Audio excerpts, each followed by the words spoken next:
We're talking about engaging in sex acts. You're listening to Slutty Society, a podcast exploring sex, sexuality, and all things in between.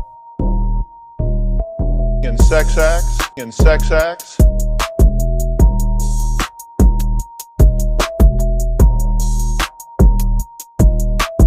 We're talking about engaging in sex acts. Hey loves, what's up? I'm your host, Sheila J, and I am here to explore sex, sexuality, and all things in between. Thank you for being here to listen. I hope all is well. The holiday season, I hope you're taking some time to relax, to breathe, because this time of year can be so fucking stressful. There's all of this extra pressure to sort of navigate. We have financial pressure, maybe having to spend even more time with family, which could be a good or bad thing depending on your family dynamic. But there's also other social obligations, friend gatherings, possible holiday celebrations for work. Depending on your situation, it can be a lot. It can get overwhelming. You know, I've shared before, I'm someone who is estranged from their family. I don't have a ton of family obligations during this time of year. I think for me, because of that, as a mother, there is pressure to sort of create or to come up with my own types of traditions for the holiday season. Being honest, I am not enthused about that. Yeah, not interested. Now, I wouldn't say I'm a Grinch, but maybe like a few personality traits away from that. I actually just did a deep dive in therapy about my disdain for this time of year. Dealing with a lot of shit. I'm not a big fan of holidays in general unless it's Halloween, but the past few years I've put on a good face and I've really tried to make it a nice experience, which is definitely a progress for me. But yeah, I hope everyone listening is finding ways to enjoy the holiday season in whatever way works for you, whatever that looks like. All right, so I had to work in Seattle for the week of Thanksgiving, and prior to going on this trip, I stopped at the store to get some travel items. So I'm grabbing travel sized mouthwash, toothpaste, all of the essential mini items, right? And this guy walks down the aisle, smiles at me, and continued to proceed to the next aisle over.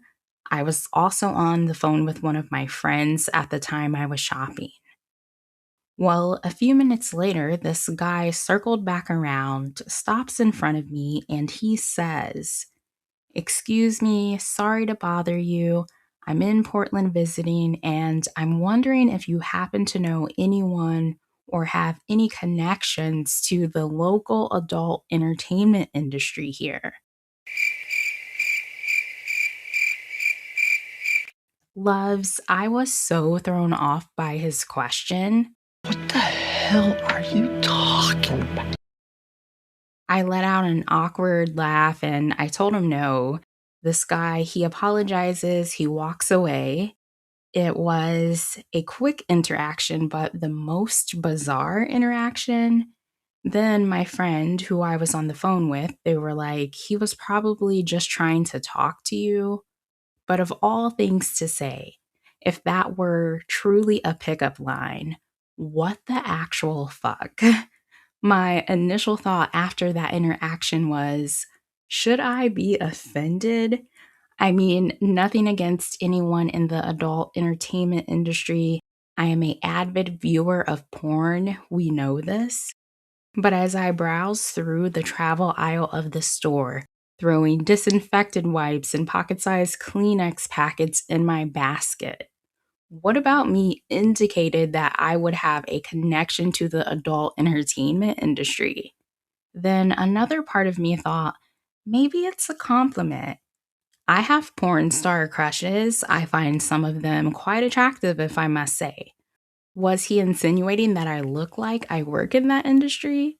Yeah, I'm confused for sure. I can't explain why this is still sitting with me. This guy, he could have been trolling in real life. Who knows? Write me if you have thoughts though and help me move on in my fucking head.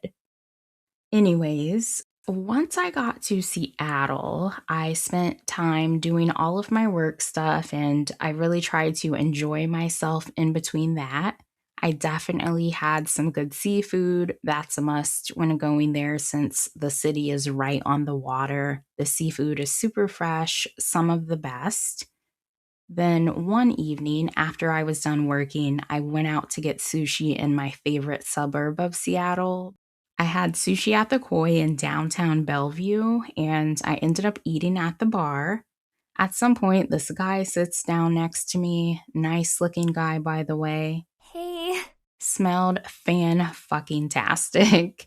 He orders some food, and eventually he starts talking to me.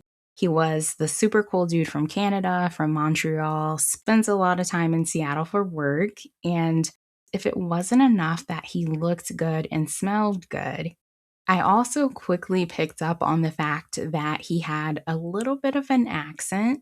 Most of the people in Montreal, they are bilingual, they speak French, which reminds me, I used to see this guy who was originally from the Ivory Coast in Africa.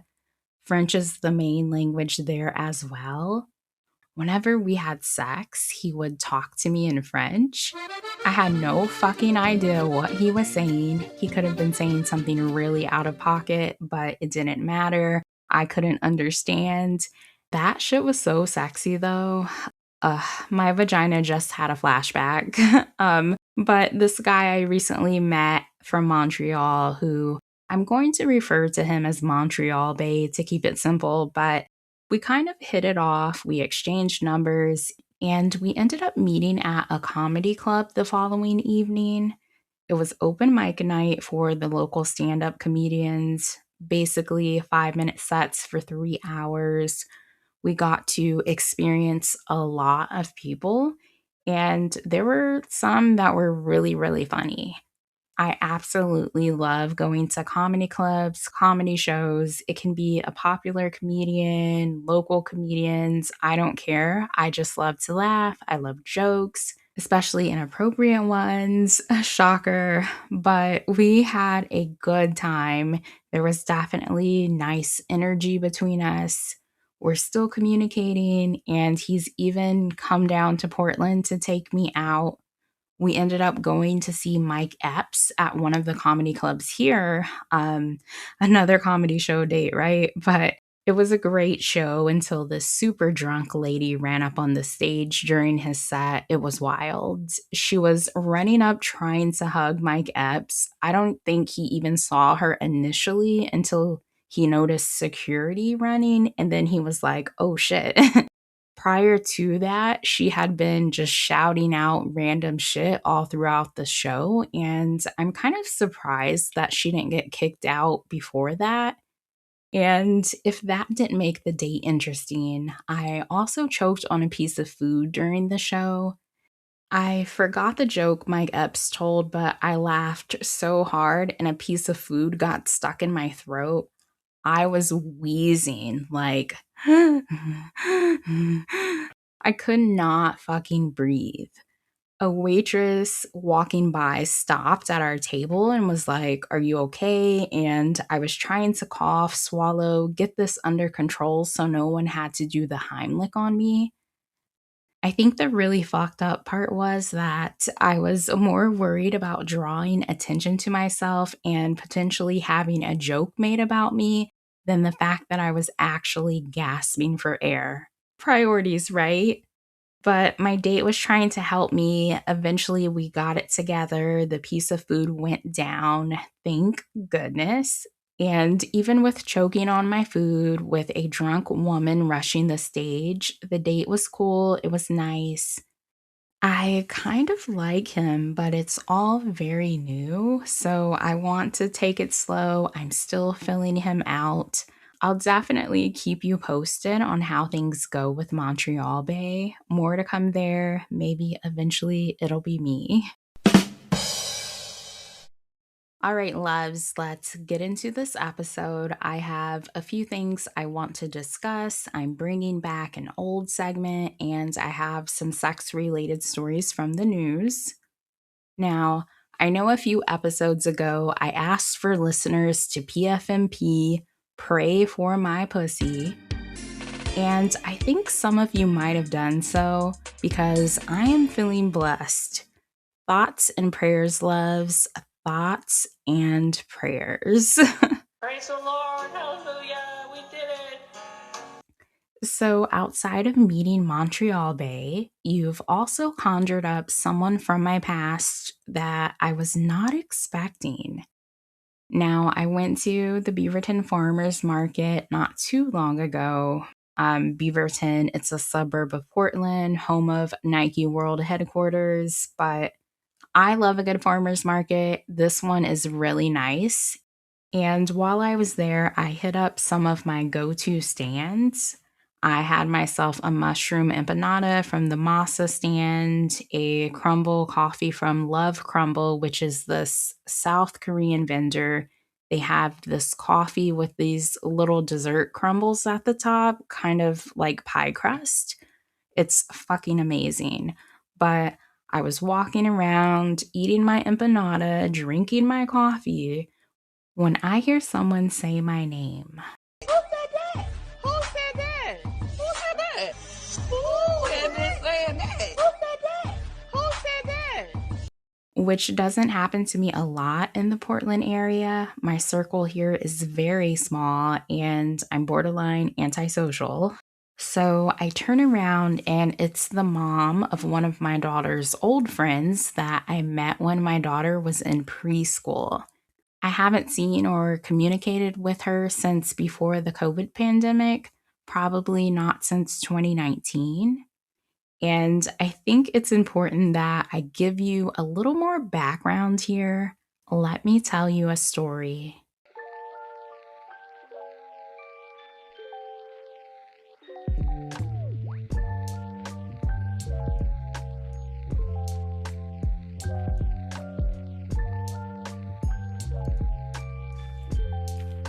So long ago, when my daughter, who is now 14, when she was in preschool, she became friends with this girl whose parents at the time were going through a divorce. The mom and I, we used to take the girls on play dates, and a few times we hung out one on one. We would go to dinners, we would go to happy hour. I wouldn't say we were friends, but I'd say we were acquaintances.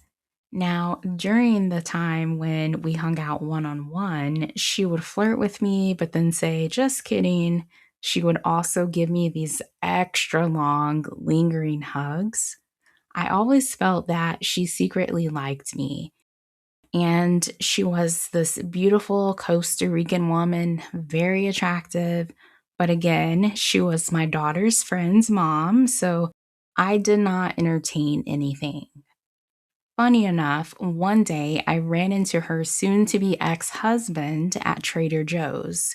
I met him once before at the preschool, and when I ran into him at Trader Joe's, he was like, we should get the girls together, and we ended up exchanging numbers. We planned a play date at this place. I can't remember the name, but it basically has a castle, a ball pit, and a huge area for the kids to play in. Then there's a bar and a seating area for parents. While the kids are playing, we're just drinking wine, talking, nothing crazy. But later that night, after I was home, the dad texted me how beautiful he thought I was. You look good! You look good! And he asked if he could take me out on a date, which was kind of weird, especially because I hung out with his soon-to-be ex-wife. Our daughters were really good friends at the time. It just felt too complicated for me to touch, so I declined. I never went on any dates with the dad. Once my daughter went to elementary school, she started making new friends. The girl from preschool went to a different school, so eventually, over time, their friendship phased out. And there wasn't really a reason for me to continue to speak to the mom. So we lost touch. Then a few years pass, and I'm at Pride Festival in Portland. And guess who I see? Guess who I run into that introduces me to their new girlfriend? Surprise, surprise. The mom. She was now in a relationship with a woman, which wasn't a shocker to me at all. Fast forward to present day. It's her singing my name at the Beaverton Farmers Market. Oh my God, my Sheila. She gives me a hug and says she's so excited to see me. It's been so long. Let's catch up. Here's my number. What's yours? And the following week, she invites me over. She cooks for me, and Surprise, surprise. I end up being the appetizer, main course, and dessert. Hallelujah. I like to hear. Amen. You know, when I have sex with a woman, it always feels very natural. Not that having sex with men doesn't, but I mean, more like there's just this natural flow and rhythm with a woman. I'm never in my head about anything. For me personally, I haven't had a sexual experience with a woman that has felt awkward or where, being honest here, where I didn't come. Maybe part of that is because two women having sex, we are just more in tune with a woman's body because, well, we are women. I believe with sex between a woman and a man, there are times extra factors can contribute to potential bad sex. Stuff like miseducation, misogyny, different pressure from society, and all of the fucked up things we learn about heterosexual sex from society. You know, I'm not saying that bad sex can't happen between two women. I'm saying it's less likely to happen because those extra barriers don't tend to exist. But sex with, let's call her Playdate Bay. It was hot. She has a very passionate spirit, very intense in a good way, and she is a good kisser, very sensual kisses too. There was a lot of tracing my body with her fingertips and tongue, and she really took her time. She has this seductive energy. Then there was a point where she ate me out. Then afterwards, very enthusiastically said, "I've always wanted to do that to you." The way she said it, no lie, I felt that shit in my soul. Sex with women, I get a lot of questions about what it entails, what's involved, which that's always going to depend on who's involved, right? What each woman likes sexually. I think some people see two women having sex as a limited experience because there's not a dick involved, there's not a man involved. But sex can be so many things. Now, I'll admit something I haven't done when having sex with a woman, something that's often joked about, is scissoring. I have not scissored a woman, and for anyone who doesn't know what that means, it's basically where both parties' legs are open, split like two pairs of scissors, and you put your vaginas together and move, grind, whatever gets the job done. I don't know what it is about that position, but people are very childish and immature whenever it's referenced, which is so fucking stupid. I believe that comes from a place of being uncomfortable talking about sex, or it comes from a place being uncomfortable talking about gay sex. It's also a position that is used to stereotype lesbian sex specifically. Although I'm not a lesbian, I've had sex with enough women to tell you that scissoring is not the go to sex act for two women. Now, I'm definitely not opposed to scissoring. If it presented itself to me, I'm not going to turn it down. I'll give it a try and report back on the podcast. I might like that shit. Now, speaking of sexual experiences, someone recently asked me what sexual activity is most likely to make you have the best orgasm. And I feel like my answer kind of contradicts what society often tells us about women and orgasms. But the sexual activity that is most likely to give me the best orgasm is penetration. Penetration done right, and that's to the right if I get more specific, but we often hear that women don't have orgasms from penetration, but I don't believe there's enough discussion on how to have an orgasm from penetration. And I'm speaking for all types of penetration, if it's from a penis, a finger, sex toy, a piece of fruit. Your little nasty butt. Hey, I haven't done it myself, but I've heard some stories in my lifetime. No judgment here. But time and time again, we hear most women can't come from penetration, so just focus on the clit. Rub the clit, suck the clit, kiss the clit. Make the clit feel special. Which the clit, yes, it's an important factor. Give it some attention. I can come from that kind of stimulation. I actually think it's easier to come from that kind of stimulation. But for me personally, for my body, my orgasms from actual penetration feel way more intense and are on a different level of pleasure than an orgasm that is solely from stimulating my clit. When I have a vaginal orgasm, it's like the entire inside of my body is having an orgasm too. It's like I had an out-of-body experience. It's a deeper, more powerful sensation versus the kind from a clitoral orgasm. Now, I believe to achieve a vaginal orgasm, it a lot of times requires more buildup prior to penetration, and it also requires a woman to not only be comfortable with and know her own body, but her sexual partner needs to know her body as well. It's about stimulating different parts of the body and not rushing through that. We have these things called nerve pathways. Nerve pathways, they connect to many different areas of the body. And for women, these areas can stimulate the vagina.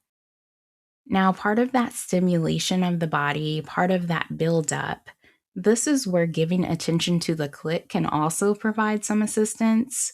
You are essentially getting the vagina ready, which is beyond just getting the vagina wet. Then, as a woman, I know my body. I've said it on here before, but my spot, it's not too far beyond the entrance and to the right. No matter if it's a dick or a finger or two, it needs to hit that spot for me to come from penetration. Which might sound like an easy task, but trust me, it's been missed.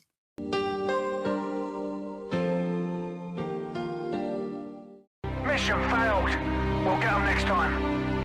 And the easiest way to know your partner's body is to communicate. Fucking ask what they need. Ask what feels good to them.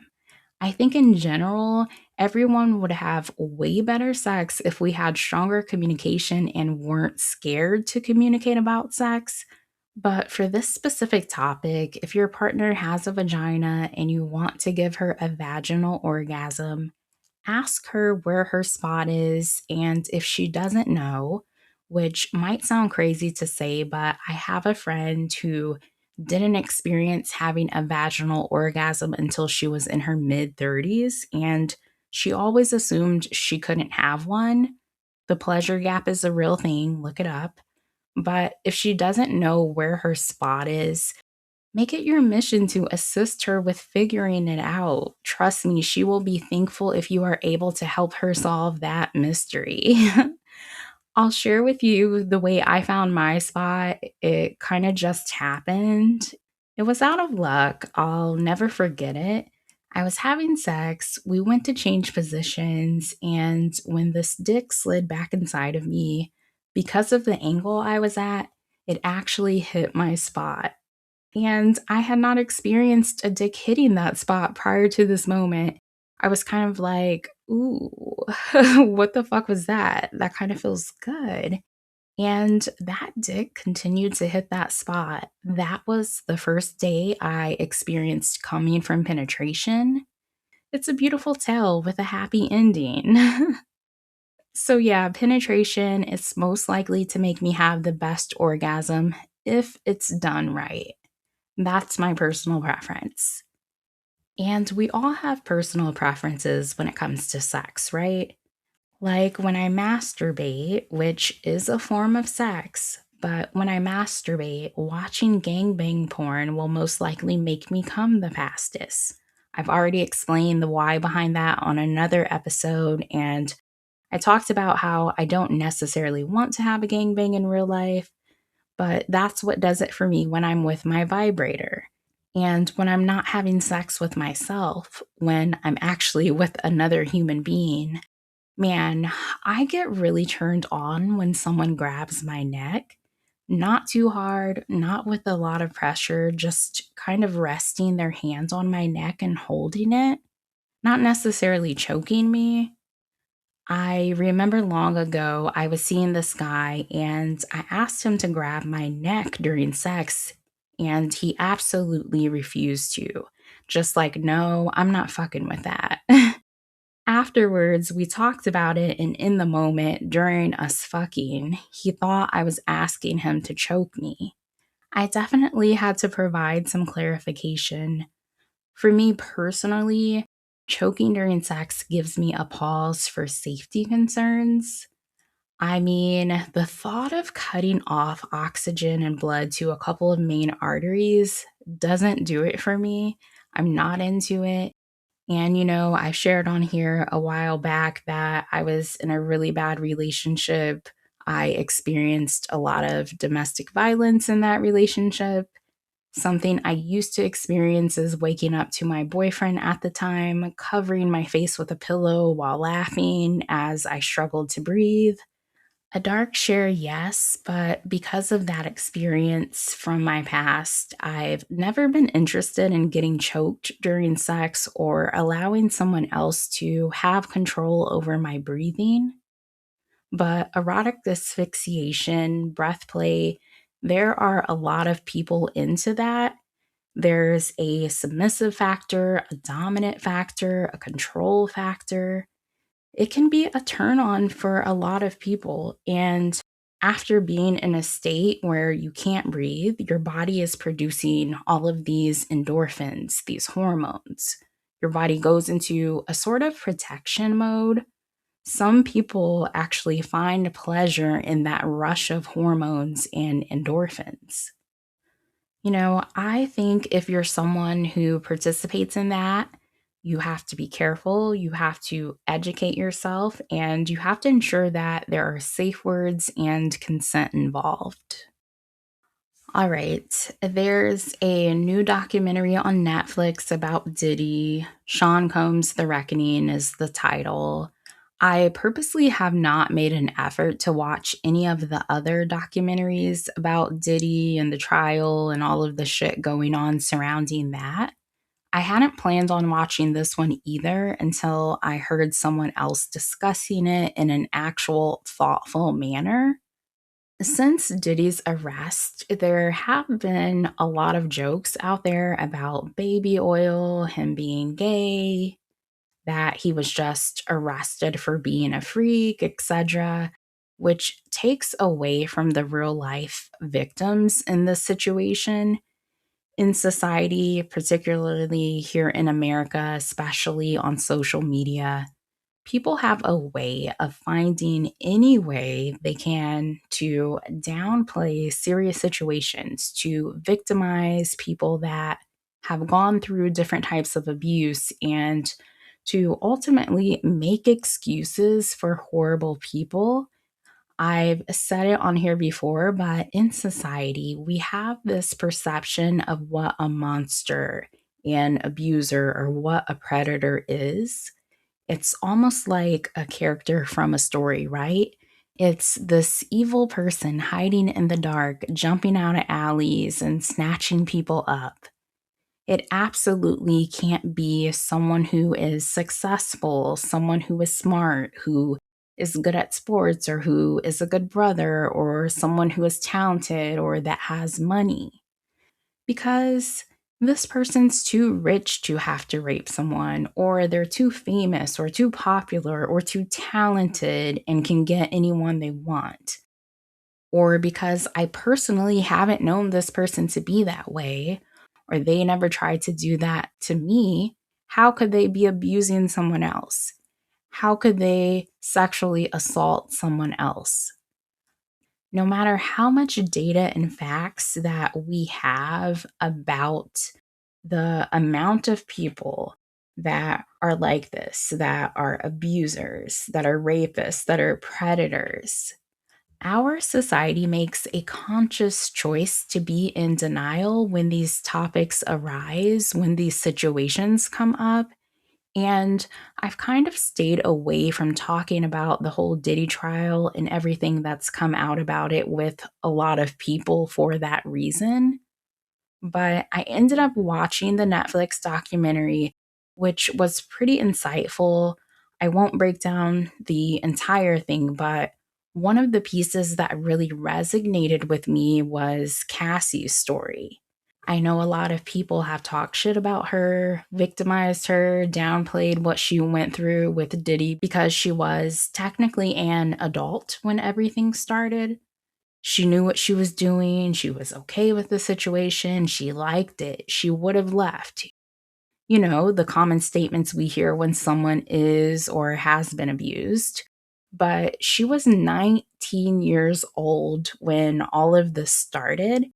And I don't give a fuck what anyone says. At 19, you don't know shit. You are not fully mentally developed. You're just starting out as an adult. You can easily be groomed and manipulated by someone who is much older than you. There's a power imbalance. Now, I'm not trying to say people can't have age gaps, but there's a big difference when an age gap exists when you're that young in life. You have no clue who the fuck you are as an individual. So, with this Diddy documentary and Cassie's situation, the documentary talks about how she was trying to pursue her music career. And a lot of times, unfortunately, as we know, there are people in the music industry that abuse that relationship with their artist, especially female artists. Then you add the drugs they were allegedly taking into the mix. And again, her getting into that situation at such a young age where you haven't had a chance to grow as a person mentally. Now your mind is stunted, you're unable to emotionally develop, and most likely not in a good mental state. You're dealing with abuse from a very famous, very rich person that had to have been scary, intimidating. You know, regardless of how anyone else may feel, I have so much empathy for Cassie, as I would for anyone who would have experienced anything like that. All right, I think I need something more upbeat after that. Let's switch it up. Everyone knows I can get a little bit nerdy. I love to learn new things. And I thought, man, I want to bring back a segment that's all about the facts. I want you to learn a few things you didn't know before. I'm bringing back the more shit you know.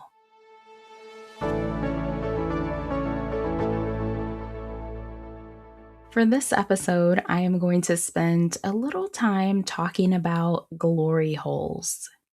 Now, you might be wondering, Sheila, why the fuck would you want to talk about glory holes? And I'd respond to that, why the fuck not? But really, I was having a conversation with someone. I'm not sure why it came up, but for some reason, we started to make jokes about glory holes. I know, random, right? And I have this list I keep that I add to when sex related topics come up in my everyday life or in conversations with people. Whenever I'm working on a new episode, I refer back to it. So, glory holes got added to the list. I must say, loves, it was an interesting journey learning about glory holes when brainstorming for this episode. I ended up in the deep, dark subs of Reddit at one point, just in a filthy, freaky black hole. I thought I was going to need a pregnancy test when I was done reading. I thought I might need to pop a plan B to feel safe. When I clicked out of these glory hole subs in Reddit, I closed my laptop, put my hand on my stomach, and felt comfort that I live in a state where I still have the right to choose. I couldn't help myself there. Man, glory hole subs in Reddit, wild. But outside of Reddit, I did find a few fun facts online about glory holes. So let me share them with you. Okay, number 1. A glory hole referenced in sex is defined as a hole cut through a wall or partition, typically in a public restroom stall, that allows 2 or more people to engage in anonymous sexual activity from opposite sides without seeing each other. Perfect for people who crave intimate contact but are still practicing social distancing. Number 2, in the 1800s, religious revival happened in Western European society, inspiring new laws to govern sexual practice and deviancy.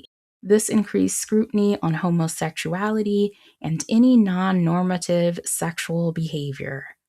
Glory holes were soon developed as discreet locations where people could explore intimacy without revealing their identities. During this era, sticking your dick in a hole was safer than facing potential religious persecution. Number 3, glory holes aren't just for men. There are glory holes made for women that are often referred to as a cookie cupboard, a special place for women to wait for a good sticking or a licking. That's it for the more shit you know. I hope you learned a few things you didn't know before. All right, lives, let's get into some in the media. We interrupt this broadcast to bring you some breaking news.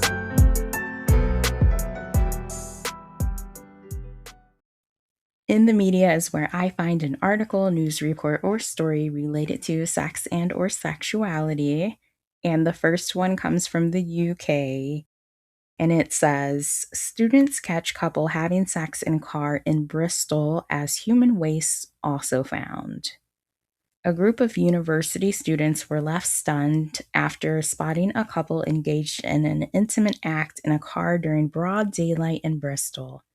The passionate pair were parked on a circular road on the Downs, nestled between 2 vans, leading to an unexpected lesson on the birds and the bees during the students' wildlife tour. This bold public display of affection has prompted warnings about unusual activities that might occur on the Downs.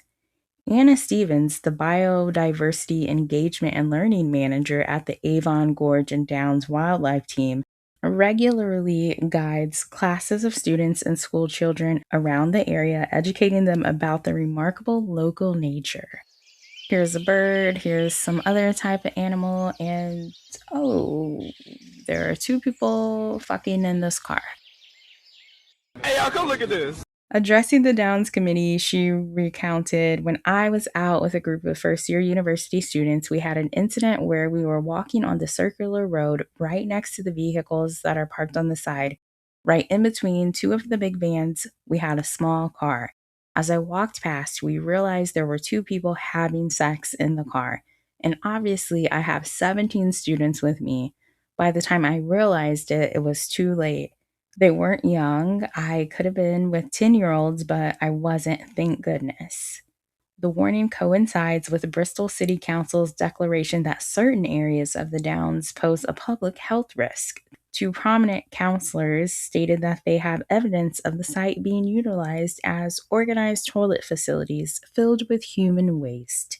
I believe something smells quite foul here.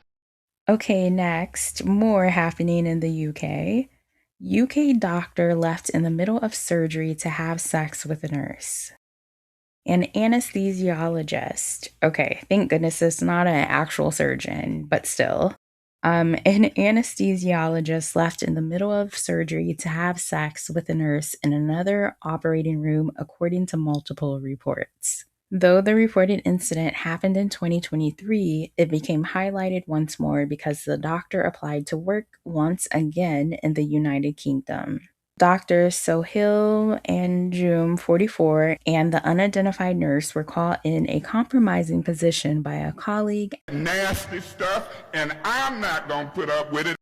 Anjum had said he needed to take a comfort break, aka a fuck break, and asked another colleague to monitor the patient halfway through the operation. The patient was undergoing gallbladder removal surgery. After being gone for 8 minutes, Anjum returned to the operating room and completed his work. Anjum didn't deny the accusations and evidence brought against him. He said that though his behavior was inexcusable, he and his wife had been having issues since their daughter was born prematurely and was going through a stressful time. Look at him trying to get those empathy points.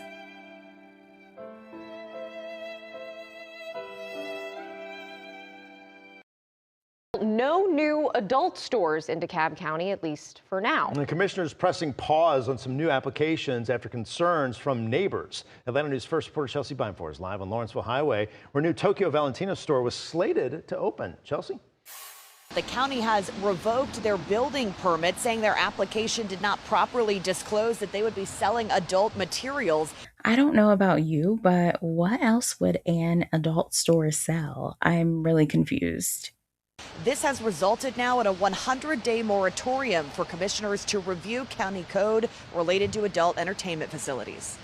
So just an opportunity for us to put a pause on any new business license permits until we can review the code.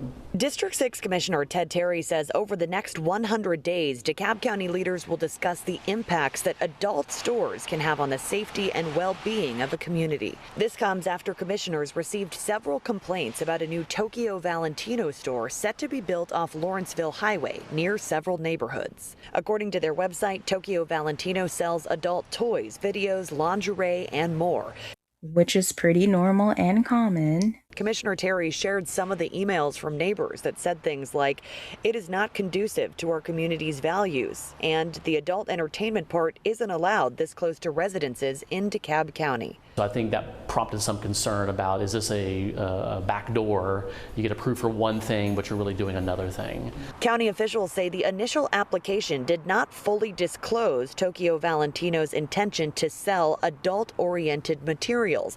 Under the current ordinance, adult entertainment facilities cannot be built within 1,000 feet of a residential area. But in a letter to the county, Tokyo Valentino said less than 20% of what they're selling would be adult material and argued that complies with current county code.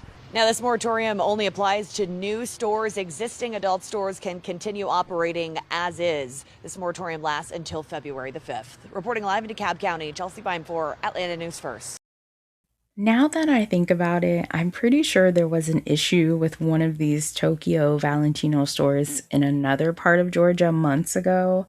I believe I had that one on a different episode. But apparently they are really bothered by adult stores selling sex toys in Georgia. Ugh.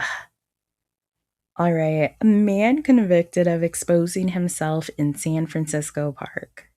A 50-year-old man was convicted of indecent exposure for a disturbing incident in San Francisco's Crocker Amazon Park. A local woman was walking alone on a public trail at Crocker Amazon Park when she noticed a man, Adam Thomas Cordell, masturbating in the bushes. Mr. Cordell was fully exposed from the waist down and he continued to masturbate while maintaining eye contact. Ew. The woman stopped a group of children from walking directly towards the bushes where Cordell was masturbating and she called the police. When officers arrived, Cordell, still exposed, had a bottle of baby oil at his feet. The woman testified that the incident left her feeling traumatized. I understand seeing random dick traumatizes me too, no matter if I see it while walking down the street or if it's sent to my phone. Do not send me your dick pics, okay? Okay, last one. Allegations people can only describe as disgusting and nauseating coming out of the Baltimore County Fire Department. The situation now sparking a police investigation, raising major public health concerns. A Baltimore County fire employee is being investigated for inappropriate behavior at work. A source telling WMAR2 News this comes after the employee allegedly made videos of lewd acts in public areas at multiple firehouses in the county. So basically, he recorded himself masturbating and coming in different spaces that other people use and at different locations. Councilman David Marks tells me firefighters and paramedics told him of the situation a few days ago. They obviously are very concerned about their own public health and safety. I've been on the council for 15 years. This is probably the most disturbing series of allegations I've ever heard. In a letter obtained by WMAR2 News, Baltimore County Fire Chief Joseph Dixon says the county's health officer tells him even if the allegations are substantiated, the risk to employees is minimal to none. Even so, fire department employees are encouraged to get tested at the Employee Health Center. They've also initiated hazmat cleaning of all career stations and fire department offices in the public safety building. That includes cleaning several vehicles, bathrooms, kitchens. He was jacking off in the food loves. Bunk rooms, lockers, and more. They're also working to replace all station ice machines in response to the allegations. He said everyone is going to get some of his DNA one way or the other. Councilman Julian Jones says from his experience in the Anne Arundel County Fire Department for over 30 years, hearing of this is a disturbing first. I rose from the bottom to the top in Anne Arundel County, and I've never heard of anything like this. And I've dealt with more personnel issues, more problems than you can imagine, and nothing bizarre and as grotesque as this. Both councilmen say while they haven't talked officially as a council on these allegations, they've reached out to County Executive Kathy Klausmeier in terms of next steps. Klausmeier released a statement on this saying, in part, my administration is working closely with Baltimore County Fire Department and union leadership to ensure the team has the resources and support they need as the investigation continues. Steve Redimer, president of the Baltimore County Professional Firefighters Union, said the actions were a serious breach of trust that has no place in the department. Baltimore County Police say the investigation is ongoing, and if necessary, they'll consult with the state's attorney's office. In Baltimore County, Raven Payne, WMAR2 News. Well, if that wasn't disturbing, I have the full detailed list from an article I found of all of the areas at these locations that had to undergo hazmat cleaning. They only stated a few in that video, but there's way more. So they had to do hazmat cleaning in high-touch surfaces, so door handles, push plates, light switches, also bathrooms and all fixtures, water fountains, kitchen surfaces, sinks, appliances inside and out, bunk rooms, beds, furniture, lockers inside and out, floors, deep cleaning and sanitizing using germicidal products. Several vehicles, including QR2 and MIH1 and 2, will also undergo professional cleaning and sanitation. They're also working to replace all station ice machines. All right, loves, that's it for In the Media. So before I wrap this episode up, I have some quick listener feedback, one question and one comment from my Sexting Theater episode. The first one is from Jazz, who says, I wish I was good at sexting. I overthink every sentence I write when trying to do it. What advice would you give someone to help them have confidence when sexting? I guess I would say type out whatever comes to your mind. Say whatever nasty thoughts you have and don't feel bad about it. I think a lot of times people get stuck in their head because they're so worried about how they're going to be perceived. We have been given so many mixed messages about sex, which leads to the overthinking. Okay, a listener that goes by Katarina, maybe. Hopefully I'm saying that correctly. But she says, thanks for speaking about fetishization of bisexual women. It's something I've also experienced, and I love how you explained it. I think for me, it was easy to talk about. I've experienced it for a greater portion of my life. When you're a bisexual woman, a lot of times your sexuality is framed as performative and as if it is something that doesn't solely belong to you, but as sort of a fantasy that belongs to other people. All right, loves, before I go, I want to say if you like my podcast, please leave me a 5-star rating on whatever app you are using to listen. Spotify, Apple Podcast, iHeartRadio. I'm on several of the streaming platforms. But thank you for listening. As always, I appreciate it. Bye, loves.